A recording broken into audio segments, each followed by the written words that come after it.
आत्मीय स्वयंसेवक बंधुओं, आज के इस विचार गोष्ठी को सुन रहे समस्त नागरिक सज्जन वृंद, माताओं, बहनों, आज योग दिवस के शुभ अवसर पर आप सभी लोगों के आरोग्यता के लिए कामना करता हूँ।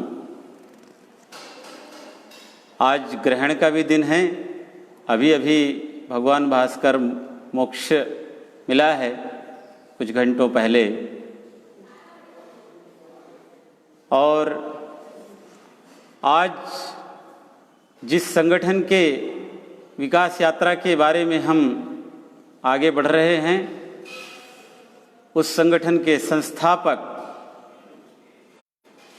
परम पूज्य आद्य सरसंघ चालक डॉक्टर केशवराव बलिराम हेडगेवार जी का पुण्य स्मरण दिवस, पुण्यतिथि भी है।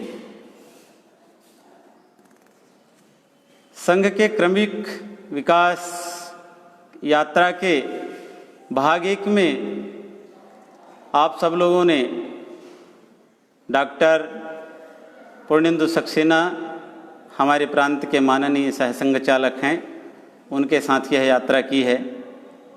आज भाग 2 के 1941 से 1975 के इस यात्रा में मैं आप सब लोगों को इसका अवगाहन करने के लिए प्रयास करूंगा। राष्ट्रीय स्वयंसेवक संघ की विकास यात्रा और इसकी प्रगति की गाथा सचमुच ही मंत्रमुग्ध कर देने वाली है और अनूठी है। संघ के जन्म काल से ही ना ही इसको किसी प्रकार का राजनैतिक संरक्षण मिला, ना धन का मिला, ना ही किसी प्रचार तंत्र का मिला। संघ से सहानुभूति रखने वाले लोग वरन बल्कि विरोधी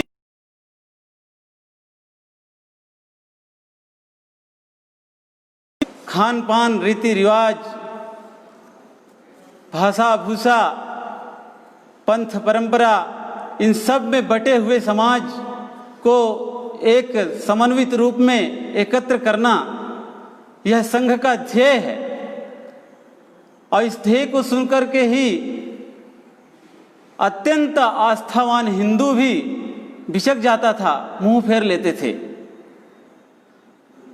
इस हजारों मील भूभाग में फैले हुए और लाखों गांवों में रहने वाले, ऐसे गिरी कंदराओं में, झुग्गी झोपड़ियों में रहने वाले ऐसे यह समाज को एकत्र करना, यह असंभव है, असंभव है, असंभव है। ऐसा ही संघ के कार्यकर्ताओं का हर जगह स्वागत होता था, किंतु संघ अपने तप के बल पर हमेशा बढ़ता गया, बढ़ता गया, बढ़ता ही गया। बंधुओं,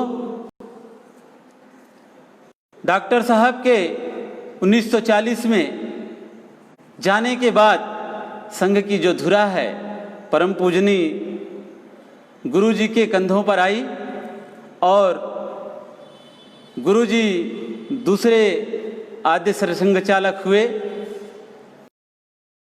आद्य सरसंघ चालक बनते हैं तो स्वयंसेवकों के बीच में चर्चा रहती है। उनका पहला भाषण होता है, कार्यकर्ताओं को अत्यंत उत्साह देने वाला भाषण रहता है। सभी कार्यकर्ताओं के मुख से निकलता है कि वाह, कितने मार्मिक शब्द थे, कितने हृदय को प्रभावित करने वाले शब्द थे। और डॉक्टर साहब ने चुना भी है तो कितना सुंदर हीरा चुना है। क्या हीरा चुना है, उनको कितनी व्यक्ति की परख थी। इस प्रकार से स्वयंसेवकों के बीच में चर्चा थी गुरुजी के बारे में। और कुछ तो डॉक्टर हेडगेवार जी के चाचा जी आबाजी हेडगेवार से कह रहे थे कि आबाजी, आप तो डॉक्टर साहब के दाहिने हाथ थे, पर सरसंघ चालक उन्होंने गुरु नियुक्त किया। क्या बात है। तो यहां हम सब लोगों को उत्तर सुनने लायक है। बंधुओं, आबा जी का उत्तर जो था वो बहुत ही हृदय स्पर्शी है। उन्होंने कहा कि देखो, मैं जरूर डॉक्टर साहब का दाहिना हाथ था, लेकिन जो माधवराव हैं, श्री गुरु जी हैं, वो उनके हृदय थे। इसलिए उन्होंने ठीक व्यक्ति को चुना है, उपयुक्त व्यक्ति को ही सरसंघ चालक बनाया है।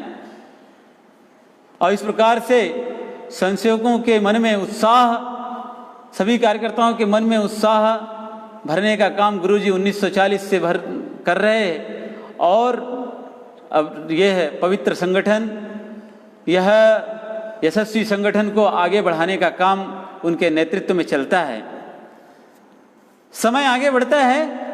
1942 में भारत छोड़ो आंदोलन प्रारंभ हो जाता है। संघ के कार्यकर्ता बढ़ चढ़कर के उस आंदोलन में भाग लेते हैं और उस आंदोलन को सफल बनाते हैं। सभी कार्यकर्ता, पूरे देश भर के कार्यकर्ता उस भारत छोड़ो आंदोलन में भाग लेते हैं और अच्छे होते जा रहे हैं। संघ की शाखाएं भी बढ़ते जा रही हैं। संघ के कार्यक्रमों में भी नए नए कार्यक्रम जुड़ते जा रहे हैं। और उसी समय ऐसे संघ में खेलों की जो रचना हुई, तो नए नए खेलों की रचना उसी समय हुई। हमारे यहाँ परिवर्तन भी हुए, जैसे गणवेश का परिवर्तन है। विचार हमारे यहाँ एकनिष्ठ है। विचार जो है, उसी विचार के आधार पे सारा संगठन शुरू से लेकर 1925 से लेकर के आज तक चल रहा है। लेकिन जो परिस्थिति अनुकूल जो कुछ बदल करना हुआ, तो वह बीच बीच में बदल होता रहा है। ऐसा ही गणवेश में परिवर्तन, यह कोई अभी नया नया नहीं है। ये 1942 में भी हुआ। उस समय सफेद जूता और नीला मोजा आया और बाद में फिर परिवर्तन हो गया।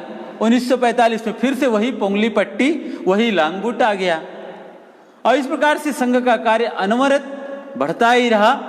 लेकिन कुछ सत्ता लोलुप और कुछ स्वार्थी लोगों के मन में यह आशंका बढ़ने लगी। संघ की जो अनुकूलता है, संघ का जो बढ़ता कार्य है, संघ की जो बढ़ती लोकप्रियता है, उसको देख करके उनके मन में आशंका होने लगी। उनका सिंहासन डोलने लगा और इसलिए वह तरह तरह के कुचाल चलने में भी कोई कसर नहीं छोड़ी। ब्रिटिश साम्राज्य भारत छोड़ करके जाने का निर्णय ले लिया, लेकिन उन्होंने भी जो भारत छोड़ करके जाने का निर्णय लिया, अभी तो भारत को तोड़ करके जाने का निर्णय लिया, भारत को विभाजित करके जाने का निर्णय लिया। और इसलिए भारत विभाजन की बातें तो शुरू से हो रही थी, मजहब के आधार पे भी हो रही थी। और भारत विभाजन को उस समय नेहरू जी भी बहिर्मन से तो स्वीकार नहीं किए थे, लेकिन मुस्लिम लीगियों के प्रभाव में आकर के उन्होंने भी भारत विभाजन को अंतर्मन से स्वीकार करने लगे थे। पर सामान्यतः सभा में नहीं बोलते थे, जहां भी जाते थे तो भारत विभाजन की बात नहीं करते थे। पर उस समय मुस्लिम लीगी जो थे वो लोग जाकर के कहीं उत्पात मचाते, कहीं उपद्रव करते। तो ऐसे समय पर नेहरू जी की भी रक्षा करने का काम संघ के संसेवकों ने नहीं किया। उसी प्रकार से गांधी जी की भी कई जगह, कई सभाओं में, कई स्थानों में प्रवास के दौरान भी संघ के संसेवकों ने उनके रक्षा का दायित्व संभाला है। और धीरे धीरे यह वह घड़ी आने लगी और भारत विभाजन विरोधी शक्तियां भी तेजी से उभरने लगी। इस भारत विभाजन विरोधी शक्तियों से बचने के लिए ये अंग्रेज लोग 1948 में जून के अंत तक भारत छोड़ने वाले थे, लेकिन उससे बचने के लिए वो 10 माह पूर्व ही 15 अगस्त 1947 को ही भारत छोड़ करके चले गए। लेकिन भारत को 2 टुकड़ों में करके गए, भारत को विभाजित करके गए। भारत का विभाजन हो गया, स्वतंत्रता मिली, खंडित स्वतंत्रता मिली। इस स्वतंत्रता का एक तरफ तो हर्ष भी था, पर एक तरफ मन में विषाद भी था, क्योंकि पाकिस्तान में जो रह रहे हिंदू भाई थे उनके साथ बहुत यातनाएं उनको दी जा रही थी, उनको बहुत प्रताड़ित किया जा रहा था। वहाँ माँ बहनों के साथ उनकी अस्मत लूटी जा रही थी और इस प्रकार से उनको बहुत ही प्रताड़ित किया जा रहा था। वहाँ से गाड़ियाँ भर भर के आ रही थी, लाशें भर भर करके आ रही थी, खून की नदियाँ बह रही थी और इस प्रकार से वहाँ हिंदू समाज के ऊपर बहुत ही कष्ट ढाए जा रहे थे। और इस प्रकार से जो विभाजन की त्रासदी है यह बहुत ही हृदय विदारक है। ये जो चल रहा था मारकाट, वहाँ जो मुसलमान हैं वो तो आसानी से रह रहे थे, लेकिन वहाँ हिंदुओं को बहुत ही प्रताड़ित करके भेज रहे थे। वहाँ जो रह रहे समाज है उनके ऊपर भी, उनमें अंदर भी बहुत गुस्सा आ रहा था, रोष आ रहा था। सिख समाज में भी बहुत रोष आ रहा था, उनकी माँ बहनों के साथ भी बहुत बुरा व्यवहार हुआ और इस प्रकार से उनके भी बच्चे भाले की नोक पर उछाले गए। इतने क्रूर अत्याचार हुए उस समय। बंधुओं, इस समय भारत विभाजन की त्रासदी की ये जो कथा है ये बहुत ही हृदय विदारक है। ये कम समय पे इतनी कही नहीं जा सकती है, लेकिन इतना ही संकेत के तौर पर कि ऐसी व्यथा ये आंखों से देखी नहीं जा सकती, हृदय से महसूस नहीं किया जा सकता, कठिन व्यथा है। और इस प्रकार से उस समय 12 सितंबर 1947 को महात्मा गांधी जी गुरु जी को याद करते हैं। परम पूजनीय गुरु जी, उनके स्मरण करने पर वो गांधी जी से मिलने चले जाते हैं और जाने के बाद में महात्मा गांधी जी को उन्होंने प्रणाम किया। दोनों जन बैठ करके चर्चा की, शांत कि किसी प्रकार से वातावरण शांत हो जाए और वातावरण में जो कटुता आ गई है वो कटुता समाप्त हो जाए और एक सुखी संपन्न भारत की ओर बढ़ा जाए, ऐसा दोनों में चर्चा हुई। और इस प्रकार से 1947 में ही 18 सितंबर को गांधी जी एक दिल्ली में स्थित भंगी कॉलोनी की शाखा में जाते हैं और उस शाखा में जाकर के संशयकों से मिलते हैं। वहाँ 500 संशयकों को उन्होंने संबोधित भी किया और उनको कहा कि आप लोगों की जो यह आत्मीयतापूर्ण व्यवहार है, भेदभाव रहित व्यवहार है, इसको देख करके मैं बहुत ही प्रभावित हूँ। निश्चित ही यह संगठन यह यशस्वी होगा और आगे बढ़ेगा। ऐसा उस 18 सितंबर को महात्मा गांधी जी का भी आशीर्वाद इस संगठन को प्राप्त हुआ। जब डॉक्टर साहब जीवित थे तब भी गांधी जी शाखा में संघ के शिविरों में प्रवास कर चुके हैं और इसलिए गांधी जी को विश्वास था कि यह संगठन देशभक्त संगठन है, समाज भक्त संगठन है, समाज की सेवा करने वाला संगठन है। इसलिए गांधी जी के मन में नहीं था और उन्होंने इस संगठन को भरपूर आशीर्वाद दिया। पर जो देश विरोधी शक्तियां हैं उनके मन में यह भाव जरूर था। कम्युनिस्ट लोग तो संघ को अपनी मौत समझते थे, मौत, कि ये संघ बढ़ेगा तो हम लोगों का काल ही रहेगा। और इसलिए संघ के विरुद्ध षड्यंत्र रचना नेहरू जी प्रकार से उन्होंने संघ के विरुद्ध भड़काने का काम प्रारंभ किया और नेहरू जी उनके गिरफ्त में आ गए और संघ की यदा कदा बुराई भी करते रहे। संघ को बढ़ते बिल्कुल भी देखना नहीं चाहते थे और इसलिए उन्होंने कई जगह भाषणों में भी कहा कि यह संघ को एकदम कुचल देना चाहिए, बढ़ने नहीं देना चाहिए। और इस प्रकार से संघ के प्रति रोष नेहरू जी के मन में पहले से ही था। एक बार 1936 की घटना आप लोगों को बताता हूं मैं। 1936 में कांग्रेस का एक अधिवेशन हो रहा था। उस समय कांग्रेस के अधिवेशन में ध्वज फहराना था। कांग्रेस का ध्वज 80 फीट ऊंचा था और इसलिए ध्वज बीच में जाते जाते ऊपर जाते जाते फंस गया। सब लोग हतप्रभ हो गए, करी अब क्या होगा, अब क्या होगा, अब क्या होगा।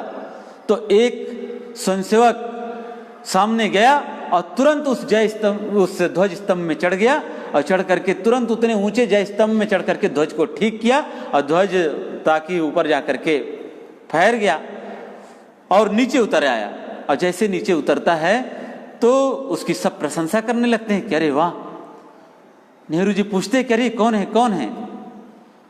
तो नेहरू जी उसका परिचय लेते हैं और कहते हैं, घोषणा करते हैं कि इसका एक नागरिक अभिनंदन किया जाएगा। लेकिन बाद में कानाफूसी होती है कि अरे ये तो संघ का स्वयंसेवक है, परदेशी राम किशन सिंह परदेशी संघ का स्वयंसेवक है। जैसे ही ऐसा सुनते हैं तो नेहरू जी तुरंत वह अभिनंदन कार्यक्रम को निरस्त कर देते हैं। तो इतनी संघ के प्रति कटुता नेहरू जी के मन में पहले से ही भरी थी और इसको और गहरा करने का काम मुस्लिम लीगियों ने किया। और इतने विरोधों के बावजूद भी संघ अपना काम छोड़ा नहीं। संघ समाज के संगठन का काम अनवरत करते रहा, बढ़ते रहा। पर एक दिन वह हृदय विदारक घटना घट जाती है। वह मनहूस शाम 5 बजे दिल्ली के बिड़ला भवन में गांधी जी प्रार्थना के लिए जाते हैं और गांधी जी जैसे ही संबोधन करने वाले रहते हैं, वहां बैठे सभी अनुयायियों को उसके पहले ही उस हत्यारे की पिस्तौल से धाएं धाएं करती हुई गांधी जी के हृदय को छलनी कर देती है। और वह राष्ट्र पुजारी, वह राम राज्य की कल्पना को साकार करने वाला अतिरिक्त आकांक्षा लिए हुए राष्ट्र योद्धा हे राम का उच्चारण करते हुए हमेशा हमेशा के लिए चिर निद्रा में जाता है। यह घटना आग की तरह फैल और इस घटना के बाद पूरे देश में शोक की लहर छा जाती है। सभी विचारवान लोग शोक संवेदना व्यक्त करने लगते हैं। देश विदेश सभी से शोक संदेश आने लगते हैं और इस प्रकार से पूरे देश में शोक की लहर छा जाती है। उस समय संघ के जो सरसंघ चालक हैं परम पूजनीय गुरु जी मद्रास के प्रवास पर रहते हैं और वहाँ कुछ संशोधकों से चर्चा कर रहे हैं। तभी समाचार उनको मिलता है कि यह एक अनहोनी घट जाती है। वह गुरु जी बहुत व्याकुल हो जाते हैं। इस घटना को जैसे ही सुनते हैं तो उनका हृदय चित्कार उठता है कि यह देश का दुर्भाग्य है, ये नहीं होना चाहिए था। और इस प्रकार से उन्होंने तार द्वारा गांधी जी के पुत्र देवदास गांधी को अपनी व्यथा व्यक्त करते हैं और नेहरू जी को भी, सरदार वल्लभ भाई पटेल को भी अपनी व्यथा सुनाते हैं। और उसके बाद सारे प्रवास निरस्त करके वह विमान के द्वारा नागपुर आ जाते हैं। 31 जनवरी को नागपुर आ जाते हैं और वहाँ सभी शाखाओं में निर्देश दिया कि सभी शाखाओं में यह शोक सभा का आयोजन हो और हमारे जो राष्ट्र पुजारी जिनका हत्या कर दी गई, यह घृणित अपराध जिन्होंने किया है, उनके प्रति निंदा व्यक्त की जाए। शोक सभा में गांधी जी को श्रद्धा सुमन अर्पित की जाए। ऐसे सभी शाखाओं में शोक सभा का आयोजन हुआ। नागपुर के मोहिते शाखा में वहाँ के नगर कार्यवाह थे उस समय तत्कालीन बच्छराज जी व्यास, उन्होंने सूचना दी और मोहिते शाखा में शोक सभा में गांधी जी को सभी संशोधकों ने श्रद्धांजलि अर्पित की, शोक सुमन श्रद्धा सुमन अर्पित किया गया। और इस प्रकार से गांधी जी, एक तरफ तो पूरा देश आंसू बहा रहा है, दूसरी तरफ षड्यंत्र की कुचालें चली जा रही हैं, और यह काला पृष्ठ उस दिन लिखा जा रहा था। इस घटना को गलत मोड़ देने में लगे हुए थे, और नेहरू जी ने सभा लेकर के कहा कि गांधी जी की हत्या संघ ने की है। गोडसे संघ का आदमी था, और इस प्रकार से यह आरोप संघ के ऊपर मढ़ देते हैं। और जैसे ही संघ के ऊपर यह आरोप मढ़ा जाता है, उस प्रकार से आरोप लगने के बाद सभी देश भर में संघ के प्रति जनता को भड़काया जाता है, जनता को उद्वेलित किया जाता है, और दुष्प्रचार की आंधियां चलने लगती है। और इस दुष्प्रचार की आंधी में संघ के प्रति जगह जगह निंदा प्रस्ताव पारित किए जाते हैं, और चारों तरफ अखबारों में संघ की निंदा छपते हैं, और ऐसे ऐसे शब्दों से निंदा की जा रही थी, गोलवलकर, ढोलवलकर, पोलवलकर, ऐसे शब्द, इस प्रकार के शब्दों का प्रयोग किया जा रहा था। और बाद में 2 फरवरी को परम पूजनीय गुरुजी को गिरफ्तार कर लिया जाता है, जेल में ले जाया जाता है, और बाद में फिर जांच चालू होती है, तफ्तीश चालू हो जाती है। तो जेल में इंस्पेक्टर जनरल ऑफ पुलिस वह जाते हैं पूछताछ करने के लिए। उनके मन में रहता है कि ऐसे हत्यारे संगठन, हत्यारे संस्था, हिंसक संस्था के रूप में प्रचारित किया जाता है, तो वह पुलिस अधिकारी सोचता है कि ऐसे संगठन का जो सरगना होगा अवश्य ही मोटा ताजा पहलवान होगा, और एक चोर इस प्रकार से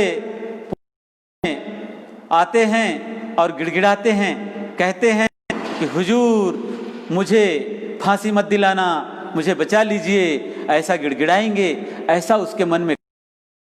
इस कल्पना पे वह पुलिस अधिकारी कुर्सी में ही नहीं बैठा, वरन अपने पैर टेबल पे रख करके जूते पहने पहने सिगरेट का धुआं उड़ा रहा था, और यह कल्पना कर रहा था। जेलर को कहता है, गोलवलकर को लेकर के आओ, हाजिर करो। और इसी कल्पना में वह इंतजार कर रहा था। जैसे ही गुरुजी जेलर के सामने आए, तो अपने व्यंग्यात्मक शब्दों में उसने कहा कि ओ आप ही गुरु गोलवलकर हैं, आप ही सरसंघ चालक हैं, आप तो बड़े दुबले पतले हैं। जैसे ही परम पूजनीय गुरुजी ने सुना, तो उन्होंने तपाक से उत्तर दिया, हाँ, सरसंघ चालक डॉक्टर हेडगेवार ने ऐसा कोई सरसंघ चालक का आकार प्रकार शारीरिक नापजोख ऐसा तय नहीं किया था, नहीं तो किसी भैंसे को या तो तुम जैसे को गद्दी पर बैठा देता। जैसे ही ऐसा उत्तर वह पुलिस अधिकारी सुनता है, सकपका जाता है, सकते में आता है, और तुरंत ठीक से बैठ जाता है और अपने पैर नीचे करता है, और गुरुजी को, जेलर को कहता है कुर्सी लाओ, गुरुजी को बैठने के लिए कुर्सी दो। और फिर विनम्रता पूर्वक उनसे पूछने लगता है कि गुरुजी, गांधी जी की हत्या के संबंध में आप क्या जानते हैं? तब गुरुजी ने कहा कि मैं तुमको क्यों बताऊंगा, मुझे जो बोलना होगा मैं अदालत में बोलूंगा। और सुनो, मैं वहाँ नेहरू जी को भी बुलवाऊंगा और वल्लभ भाई पटेल को भी बुलवाऊंगा। जैसे ही खबर यह सत्ताधीशों के पास पहुंचती है, तो गुरुजी के ऊपर जो 302, 307, 120 धारा लगी रहती है, तो तुरंत वह 302 धारा हटा दी जाती है, और उनको नज़रबंदी कानून के तहत बंद कर दिया जाता है 6 महीने के लिए। और इस प्रकार से संघ के विरोध में पूरे देश में वातावरण खड़ा किया जा रहा है। 5 फरवरी को गुरुजी संघ का विसर्जन कर देते हैं और कहते हैं कि संघ के ऊपर जो आरोप लगे हैं उस आरोपों को मैं अस्वीकार करता हूं, यह आरोप निराधार है। और इस प्रकार से उस दिन से संघ पर प्रतिबंध लग जाता है, संघ को विसर्जन भी कर देते हैं, विसर्जित कर देते हैं। जगह जगह पूरे देश भर में गोडसे को सर्वव्यापी बनाया जाता है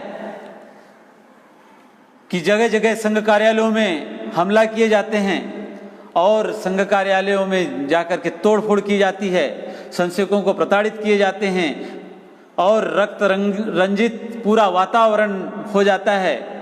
पर ऐसे परिस्थितियों में भी प्रतिकार करने के लिए परम पूजनीय गुरुजी अपने संशयकों को कहते हैं कि शांत रहना, यही हमारा ही हिंदू समाज है, हमारे ही माँ भारती की संतान हैं, हमारे ही भाई बहन हैं, इसलिए इनके प्रति प्रतिकार की भावना मत रखना। ऐसा संशयकों को शांत रहने के लिए गुरुजी कहते हैं, निर्देश देते हैं। पर हर जगह संघ कार्यालयों में हमले होते रहते हैं। वहां हर जगह कहा जाता है कि गोडसे यहाँ आया था, यहीं संघ कार्यालय से पिस्तौल लेकर के गया था, इसी पिस्तौल से उन्होंने गांधी जी की हत्या की। एक बार कानपुर में गए, कानपुर के बैरिस्टर नरेंद्रजीत तोमर उनके यहाँ गए थे, तो उन्होंने ऐसा प्रचारित किया कि बैरिस्टर नरेंद्रजीत तोमर जी ने ही इनको पिस्तौल दे करके क्या कहा था कि इसी पिस्तौल से गांधी जी की हत्या करना। और इस प्रकार से जगह जगह यही वातावरण था। हर कार्यालयों में ऐसे ही अखबारों में छपते थे कि यहाँ इस जगह आए, गोडसे आया था और यहीं से पिस्तौल लेकर के गया था और इसी पिस्तौल से गांधी जी की हत्या हुई है। जौनपुर के राजा यादवेंद्र जी दुबे, उनका राज्याभिषेक हो रहा था। उस राज्याभिषेक में बाला साहब देवरस और अन्य संघ के कार्यकर्ता गए हुए थे, तो उसी को आधार बना करके कहा कि जौनपुर में भी गोडसे आया था और यहाँ भी उसको पिस्तौल दी गई थी और उसी पिस्तौल से गांधी जी की हत्या हुई। अर्थात हर जगह हर कार्यालयों में गोडसे गया था और हर कार्यालयों से पिस्तौल लिया और उसी पिस्तौल से गांधी जी की हत्या हुई। ऐसा पूरे वातावरण पूरे देश भर में हर जगह के अखबार में इसी प्रकार से छपते थे, ऐसा दुष्प्रचारित किया जाता था। बंधुओं, चाहे कोई भी स्थान हो, अहमदाबाद हो, कोल्हापुर हो, पूना हो, हर जगह हिंसा की आग। और गोडसे पूना निवासी थे और इसलिए पूना कैसे बचेगा, और इसलिए पूना में भी हर जगह वहाँ की जो संघ चालक है, वहाँ के जो कुलकर्णी जी थे, उनके यहाँ गए, वहाँ भी तोड़फोड़ की और वहाँ एक बूढ़ी दादी माँ थी, उस दादी को भी जिंदा जला दिए, आग के हवाले कर दिया। पूना में एक गोडसे परिवार रहता था, कपहरे में गोडसे परिवार रहता था, उस पूरे गोडसे परिवार को ही आग के हवाले कर दिया। उनका दोष इतना ही था कि उनका सरनेम गोडसे था। तो इस प्रकार के कृत्य होते थे और ऐसे जो हिंसा यातना सत्संग झेल रहे थे। डॉक्टर साहब की समाधि को ध्वस्त कर दिया रेशमबाग में। वहां जो जोशी हाई स्कूल था नागपुर में, उस जोशी हाई स्कूल को भी तोड़ फोड़ दिया, पूरे कुर्सी मेज सब निकाल करके आग लगा दी गई। उस जोशी हाई स्कूल का इतना ही दोष था कि वहां के जो शिक्षक थे वे सभी शिक्षक संघ के विचारों से प्रभावित थे। कर्नाटक में वहां का भी एक घटना सुनने के लायक है। कर्नाटक में कार्यालय पे हमला हुआ तो उस कार्यालय में भी गांधी जी की मूर्ति रखी हुई थी। उपद्रवियों ने मूर्ति को देखा तो मूर्ति की तरफ देख करके कहा, करे तुम यहाँ इन हत्यारों के यहाँ कहाँ से आ गए, और जमीन में पटक करके उसके टुकड़े टुकड़े कर दिए गांधी जी की मूर्ति के। और उसी प्रकार से शिवाजी की भी मूर्ति थी, शिवाजी की भी मूर्ति को भी निकाल दिया, अरे तुम कहाँ आ गए इन हत्यारों के यहाँ, ऐसा उन्होंने कहा। और उसी प्रकार से श्रीरामपुरम कर्नाटक के एक स्थान है, वहाँ एक स्थान पे एक नाटक रचा गया और उस नाटक का नाम था गांधी हत्या नाटक। गांधी हत्या नाटक में सभी पात्र तैयार हो गए, पूरी पब्लिक को सूचना दी गई, जनता आई उस नाटक को देखने के लिए। गांधी हत्या नाटक बहुत भीड़ थी, सभी पात्र तैयार हो गए, लेकिन गोडसे का पात्र जो वो तैयार नहीं हो रहा था। कोई गांधी जी की हत्या करने के लिए ऐसा कोई भी नाटक में भी तैयार नहीं हो रहा था, लेकिन फिर भी एक व्यक्ति को लालच दे करके तैयार कर ही लिया गया। और जैसे तैयार करते हैं और नाटक प्रारंभ होता है और जैसे ही वह नृत्य चालू होता है नाटक, और गांधी जी सभा में आते हैं। सभा में आने के बाद जनता को संबोधन करने वाले रहते हैं, तो उसी समय जो गोडसे बना हुआ रहता है पात्र, वह आता है और जैसे ही हुआ पात्र आता है तो पूरी जनता जो दर्शक थी वह टूट पड़ती है उनके ऊपर और उसको मरा कर देती है। तो इस प्रकार से ऐसे हिंसक प्रवृत्ति के लोगों को जनता का भी यह उल्टा प्रतिकार सहना पड़ा। तो इस प्रकार से ऐसा चल रहा था, हर जगह तलाशी हो रही थी, सरकार घेराबंदी कर रही थी, बिना वारंट के सबको पकड़ रही थी, सबको जेल में ठूस रही थी, सबके घरों में, सभी संघ कार्यालयों में तलाशी ली जा रही थी। और तलाशी की भी कुछ हद होती है, चूल्हे चौके रसोई सब कमरों में जाके देखा जाता था, लेकिन ऐसे शौचालयों में भी जाकर के देखा जाता था। वहां जो मल रहता था उसको भी उलट पलट करके देखा जाता था कि हो सकता है यहां भी कोई ऐसे औजार न छिपा के रखे रहे हों। इतनी हद हो जाती थी तलाशी की। तो इस प्रकार से ऐसे गांधी हत्या के बाद संघ के कार्यकर्ता प्रताड़ना झेल रहे थे, पूरा संघ झेल रहा था, लेकिन धीरे धीरे यह भ्रम के बादल छट भी रहे थे। 17 जुलाई 1948 को मुख्यमंत्रियों की सभा बुलाई गई और उस सभा में ये सब विचार किया गया। न्यायालय में सरकार की फजीहत होने लगी क्योंकि कोई साक्ष्य सही मिल नहीं रहा था। और 9 दिसंबर 48 को उस समय जो तत्कालीन सरकारवाजी थे भैया जी दानी, दिल्ली में सत्याग्रह किया। दिल्ली, केरल, कर्नाटक सभी जगह सत्याग्रह हुआ। और सत्याग्रह की कथा भी, सत्याग्रहियों की भी कथा अजीब है। सभी लोग बढ़ चढ़ करके इस सत्याग्रह में भाग ले रहे थे। सरकार को इतनी उम्मीद भी नहीं थी कि हर जिले से ऐसे सत्याग्रही आ भी जाएंगे। बार बार लोग जाते थे, पुलिस वाले उनको नहीं पकड़ते थे, छोड़ देते, जाओ, आज आना, कल आना, परसों आना, तब गिरफ्तार करेंगे। लेकिन स्वयंसेवक वहां जाता था, वहां नहीं करते थे, दूसरे स्थान में जाते थे, तीसरे स्थान में और वहां हम सत्याग्रह करेंगे। और सरकार सत्याग्रहियों के साथ भी कम अत्याचार नहीं की। बहुत ठंड के दिनों में मारना पीटना ये तो आम बात थी। दिसंबर की ठंड थी और उस दिसंबर के ठंड में ट्रकों में भर करके कपड़े उतरवा देना और नहर में, पानी में, ठंडे पानी में फेंक देना, इस तरीके से क्रूरताएं उनके साथ बरती जा रही थी। जेलों में ठसर डाले जा रहे थे। पर जो राष्ट्रभक्ति, देशभक्ति का जो ज्वार था स्वयंसेवकों के अंदर, कार्यकर्ताओं के अंदर, देशवासियों के अंदर, वह कम नहीं हो रहा था। जेल में एक दिन सभी जेलों की उपस्थिति दर्ज की जा रही थी, तो उसमें एक जेटले नाम का युवक खड़ा हुआ, उसका नाम लिया गया। और वह जेटले ऐसा युवक था कि 2 दिन पहले ही वह सत्याग्रह करके आया था। उसका उसी जेल में पोस्टिंग हुई थी, जेल अधिकारी के रूप में पोस्टिंग हुई थी, लेकिन उसने नौकरी करना अस्वीकार किया और सत्याग्रह करके जेल जाना स्वीकार किया। उसको कहा गया कि अरे तुम फालतू यह जीवन और यह जवानी खराब कर रहे हो, जाओ नौकरी करो, जाओ नौकरी करो और आराम से रहो, सुख से रहो। उसने कहा यह सरासर अन्याय है और इसलिए उन्होंने सत्याग्रह का मार्ग चुना है। वहीं एक परुलकर करके स्वयंसेवक रहता था और वह परुलकर स्वयंसेवक भी देहरादून के सैनिक विद्यालय में उसका चयन हुआ था। उस समय सैनिक विद्यालय में चयन होने के लिए बहुत एड़ी चोटी लगानी पड़ती थी, बहुत कम लोग, हजारों में एक व्यक्ति का चयन होता था। उसको भी कहा गया कि अरे तुम कहाँ फंसे हो, जाओ चले जाओ, माफी मांग लो और जा करके वहाँ सैनिक स्कूल में भर्ती हो जाओ।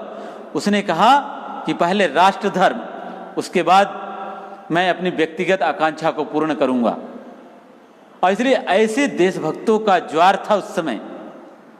और ऐसे इस तरुणाई में लोग इस प्रकार से सत्याग्रह करने के लिए जाते थे और जेलों में जाकर के स्वयंसेवकों का व्यवहार इतना मृदुल था, इतना आत्मीयतापूर्ण था कि अपने विरोधियों को भी अपने प्रति मंत्र मुग्ध कर देते थे, अपने प्रति मोहनी डाल देते थे और इस प्रकार से विरोधियों को भी अपने वश में कर लेते थे। वहां जितने कम्युनिस्ट लोग भी जेल में थे उनको भी अपने वश में कर लिया और इस प्रकार से जेल का भी वातावरण उन्होंने आनंदमय बना दिया।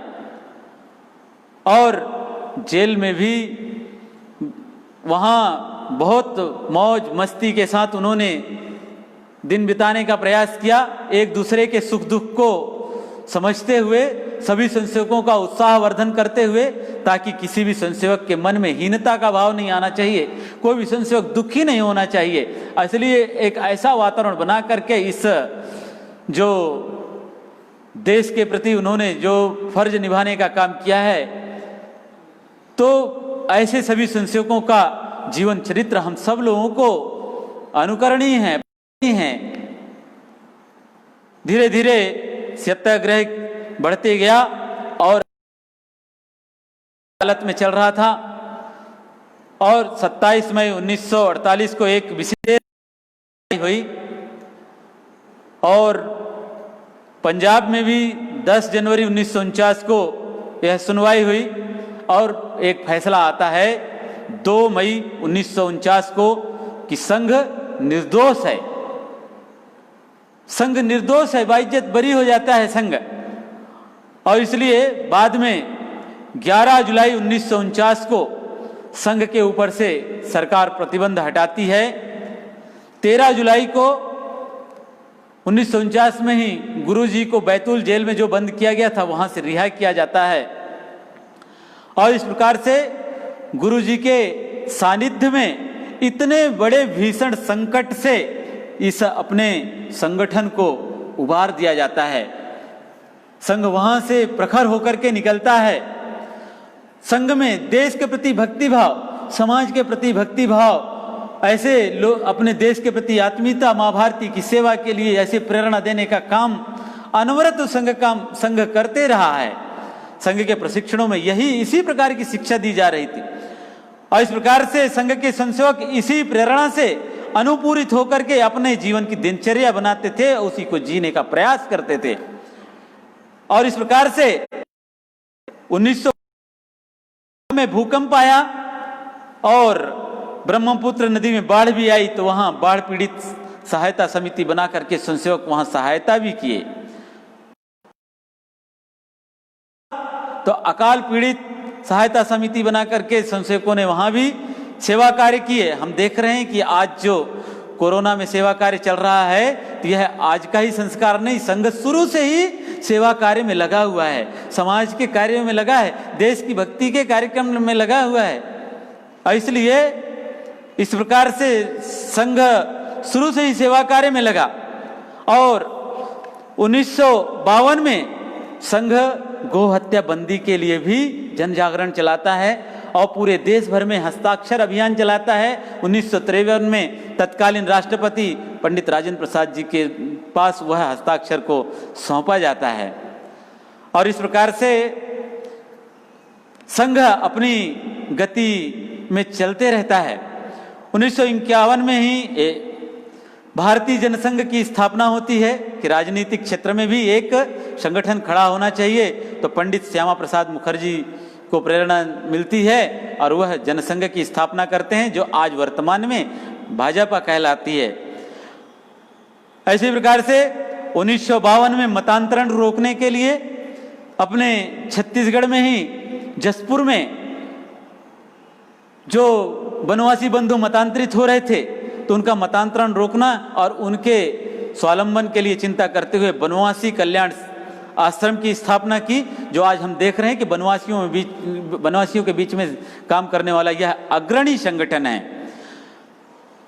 और इसी प्रकार से 1952 में ही शिक्षा के क्षेत्र में भी संघ काम किया, क्योंकि संघ का विचार पूरे देश में जाना चाहिए।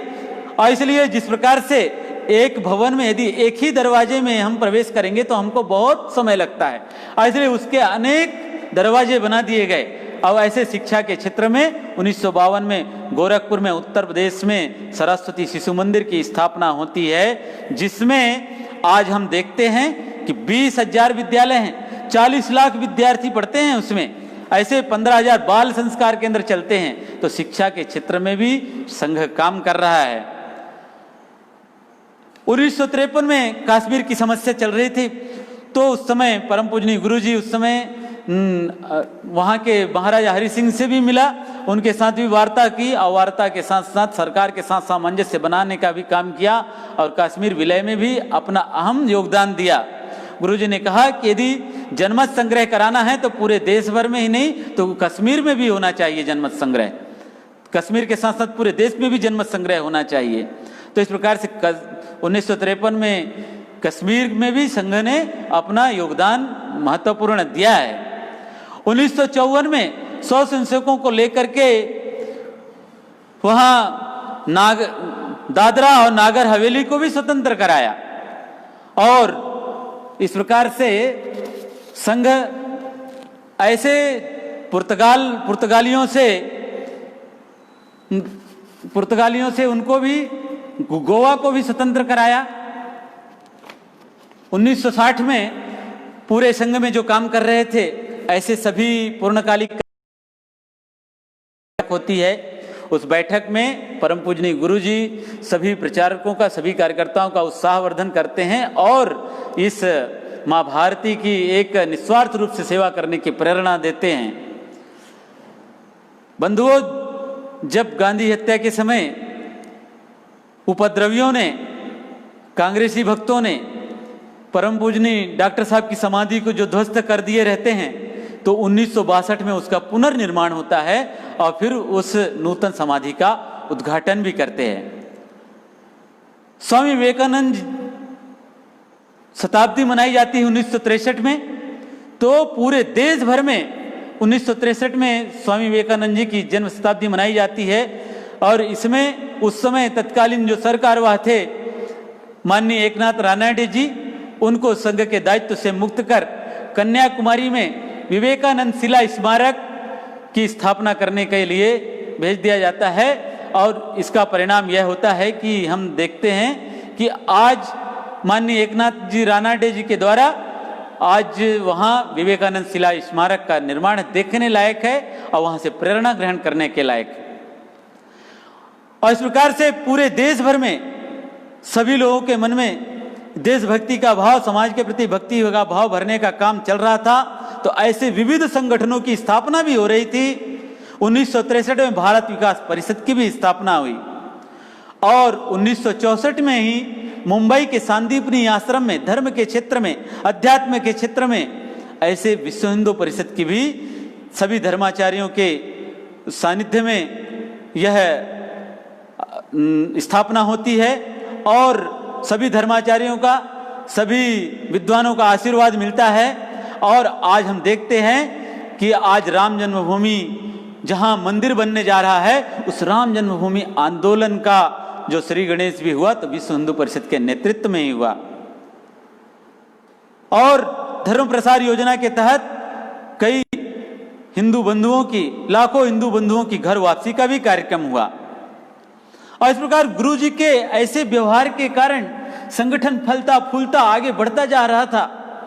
गुरु जी के एक व्यवहार की, एक चरित्र की आप लोगों के सामने वर्णन करना चाहता हूं कि गुरुजी इतने बड़े संगठन के, इतने बड़े मुखिया, प्रमुख और सरसंघ चालक, लेकिन एक साधारण स्वयंसेवक की भी बात को उतनी ही प्राथमिकता देना।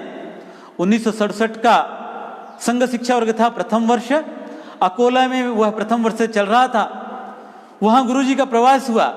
गुरुजी गए, सभी स्वयंसेवकों से परिचय ले रहे थे। उस परिचय के दौरान सभी स्वयंसेवकों ने अपना परिचय दिया। एक स्वयंसेवक से परिचय पूछते समय गुरुजी पूछ लिया गुरुजी ने कि आपका जन्म कहाँ हुआ है? तो उन्होंने कहा नागपुर में हुआ है। तो अच्छा, तो तुम तो मराठी में भी परिचय सकते थे। तो उन्होंने कहा कि हाँ, मराठी भी आती है, मराठी तो मातृभाषा है। समाप्त हो जाता है, पर रात्रि में स्वयंसेवक के पास एक स्वयंसेवक, गुरुजी के पास एक स्वयंसेवक एक पत्र भेजते हैं। उस पत्र में लिखा रहता है कि गुरुजी, आपने राष्ट्रभाषा हिंदी का अपमान किया है।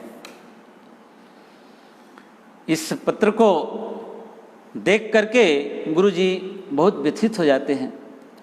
दूसरे दिन उनका बौद्धिक रहता है वर्ग में और उपस्थित होते हैं।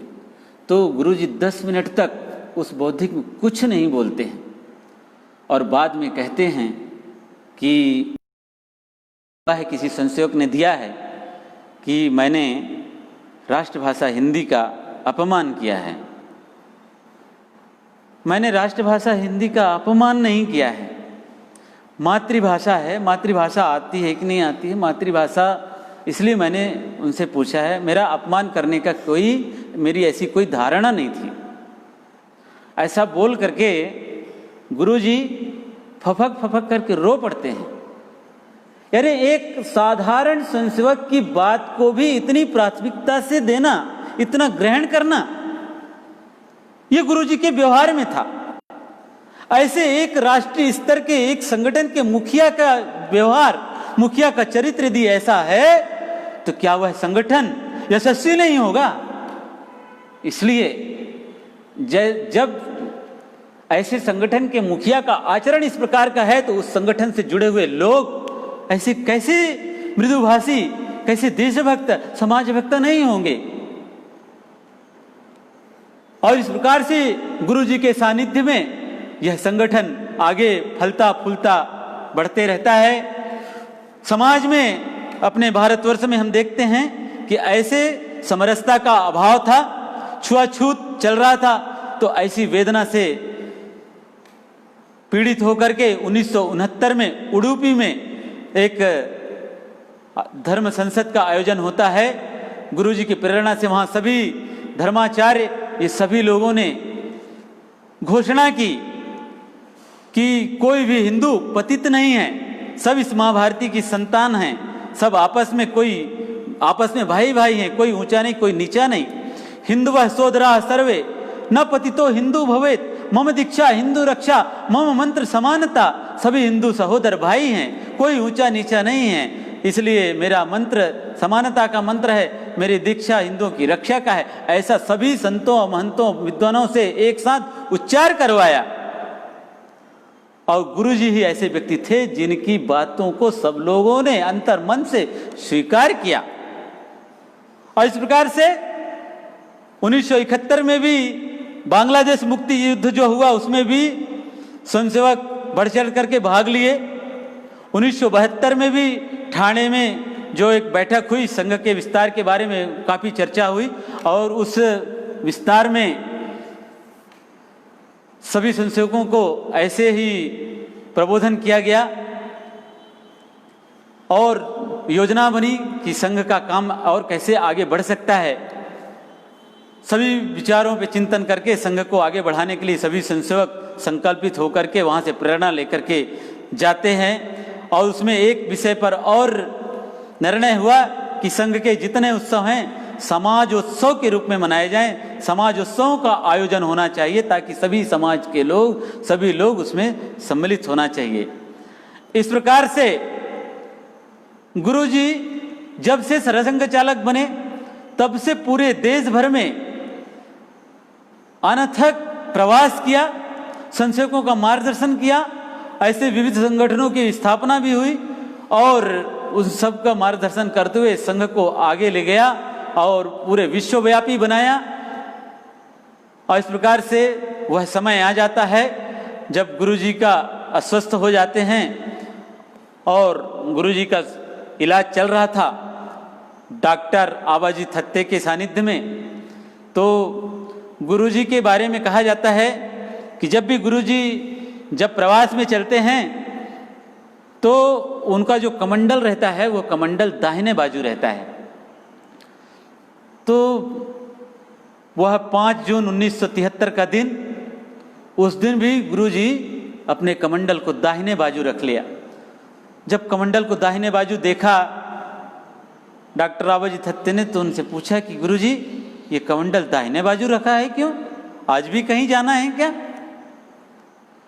तो गुरुजी ने कहा कि आबा घंटी बज रही है, अब जाना है, चलने की बारी है। और इस प्रकार से 5 जून 1973 का दिन वह अनथक राष्ट्र पुजारी महामानव इस धरती से विदा ले लेता है, उनका महाप्रयाण हो जाता है और गुरुजी अपनी यह लीला समाप्त कर देते हैं। गुरुजी अपने दायित्व के समय पूरे भारत का वर्ष में 2 बार प्रवास करते थे और इसलिए 65 बार पूरे देश का प्रवास किया और प्रवास करके एक एक संशोधकों का हालचाल लेते रहते थे। ऐसी अद्भुत स्मरण शक्ति भी थी उनके अंदर, किसी को भूलते नहीं थे। इसलिए समय की मर्यादा है, इसलिए आगे नहीं बढ़ेंगे। ऐसे अप्रतिम राष्ट्र पुजारी थे, संशोधकों को प्रेरणा देने वाले ऐसे महापुरुष, उनके सानिध्य में अपना यह संगठन यशस्वी होता गया, बढ़ता गया। बाद में जो तत्कालीन सरकार थी 1975 में इंदिरा गांधी प्रधानमंत्री थी और उनकी जो तानाशाही रवैये को देख करके पंडित जयप्रकाश नारायण ने उन्होंने भी एक अभियान छेड़ रखा था सरकार के विरुद्ध। पर हम देखते हैं कि 1975 में इंदिरा गांधी अपने तानाशाही को बरकरार रखने के लिए षड्यंत्र रचा और 4 जुलाई 1975 को संघ के ऊपर दूसरा प्रतिबंध लगा दिया, आपातकाल लग जाता है और सभी जगह संघ के कार्यकर्ताओं और संशोधकों की गिरफ्तारियां प्रारंभ हो जाती हैं। तो इस प्रकार से संघ पे दूसरा प्रतिबंध लगा दिया जाता है और नवंबर 1975 में ही लोक संघर्ष समिति के आह्वान पर इस आपातकाल का विरोध भी प्रारंभ हो जाता है। तो इस प्रकार से यह यात्रा जिसका विराम अब अपने को देना पड़ेगा, इसके आगे की यात्रा आप आगे के भाग में करेंगे। मैं समझता हूँ कि आज की जो यात्रा में हम सहभागी हुए थे उसका ठीक से स्मरण कर हम सब लोग अपने इस पवित्र कार्य को आगे बढ़ाएंगे और आगे बढ़ाते हुए हम इस संगठन को यशस्वी करेंगे। हमारा संगठन यशस्वी तो होगा ही, हम सब लोगों का जीवन भी यशस्वी होगा और हमारी माँ भारती पुनः उस परम वैभव को प्राप्त करेगी। इसी विश्वास के साथ अपनी बात को मैं समाप्त करता हूँ। नमस्कार।